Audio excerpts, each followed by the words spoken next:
So you see these kind of networking seminars, they first of all give a very good idea to the government officials, as you mentioned, about the latest technologies, so that they can design the networks, the intended networks in the right way. Then they also get the right knowledge about the specification that they should go for doing the modern networks. Because you see, for government officers, this is always an onus that it should be state-of-art technology equipments. So more and more these kind of networks and seminars are organized and they participate, and I feel they must participate so that they are aware of different technologies which are competitive and the latest in a particular field. Talking about the present seminar that we are attending today, as you know, Mrs. Presto has organized this, and they have got very good partnership with companies like Polycom for the video conferencing solutions. Then Rital is there for a prefabricated data center solutions. Then Elverion is there for the WiMAX, and there's one global media. They are also participating for the telemedicine. I mean, these projects are really these kind of products and these kind of networks, telemedicine. I mean, they are part and parcel of today's society. And no network based on MPLS or say native fiber-based networks, no networks are complete without this video conferencing solutions or the data center. Data center is the heart of each network, smaller or bigger.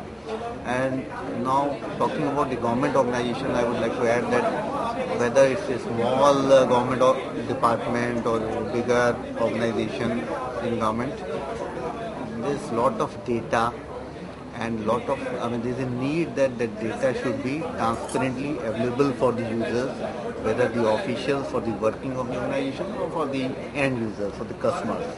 So these kind of solutions, video conferencing, data center, they are the must for all these departments, and they must be exposed to these things as much as possible, so that ultimately the customer and the general public is benefited, because all government related things are ultimately for the public.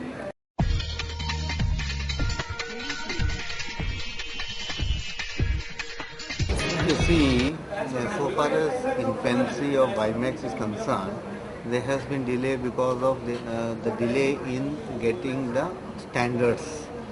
I mean, they were standardized quite late, and in case of WiMAX, the fixed wireless is being used quite much in different networks. But in case of mobile technology, mobile WiMAX and all that, definitely it has come quite late. And now you see big telcos like government telcos, you say BSNL, MTNL, they have done big tenders, they have purchased a lot of spectrum, which they have received at the cost of the private bidding. So there is a big onus on these companies that they lay out their network in the latest possible way. The best equipment should be deployed, and the cost of this spectrum is to be recovered through state-of-art services.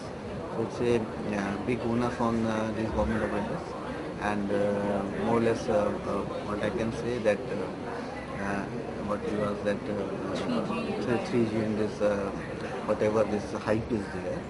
The hype is not, I won't say it's an empty hype and all that. This is the requirement of the day, because now we are getting say up to 3.6 Mbps download from 3G. It was not heard before, because no technology can support this kind of thing. And then in case of WiMAX also, you can have high bandwidth applications, video conferencing, and then video telephony, broadband, high-speed broadband. Large images are required to be transferred. We have one issue of this telemedicine. Now, telemedicine also requires transmission of say X-ray images. Like I saw one demonstration of stethoscope reading being transferred online now. They require huge bandwidths, and the people on the go, they should be able to see their data. So that is possible only through 3G networks. And WiMAX is definitely, it's a combination of fixed and mobile wireless network. So what I feel that all these latest technologies which are supporting very high bandwidth, they should be used in conjunction with each other so that the maximum applications are available to the end So customer. you feel there should be a mix of both the technology? Mix of both. I feel that 3G has got its inherent advantages. Like a lot of handsets are now available. This is also one of the important things. The end user handset should be cheaper. So as we can see now, cheaper handsets are coming. And when you are on the move, there is a 3G data card. You can use your mobile to connect your laptop. On the move, you can do the data surfing and all that. And in case of WiMAX, definitely, whenever there is a say captive place, large number of people are accessing the bandwidth. So WiMAX is definitely a better option than 3G to create, this network.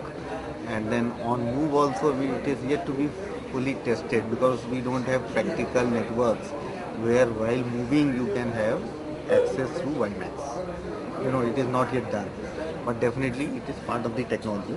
So WiMAX mobile standards, as you know, 80.16e standard, and then those standards are definitely going to be tested in a proper shape when a lot of traffic is there, a lot of people are using. So definitely these two technologies will be in competition to each other. And even when you see this spectrum being taken by many of the companies, many are going for fourth generation LTE. This is, on one side 3G, then WiMAX is also there. So both technologies are, I feel, very efficient, and both will find their place. And many applications will be really depending on either of the technologies to find the right usage. So both will exist.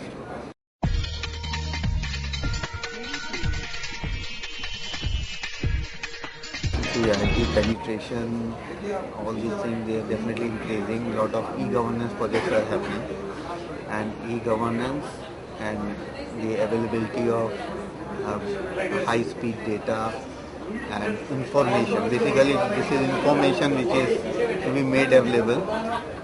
Whatever is the amount of data, there should not be problem in the transmission. This is what broadband or technology is all about. So they are they are already having, and further also they are going to find fantastic applications. So I see that it's a very bright future. That's why people have paid so heavily for spectrum charges, and more spectrum should be made available so that these services are well taken up.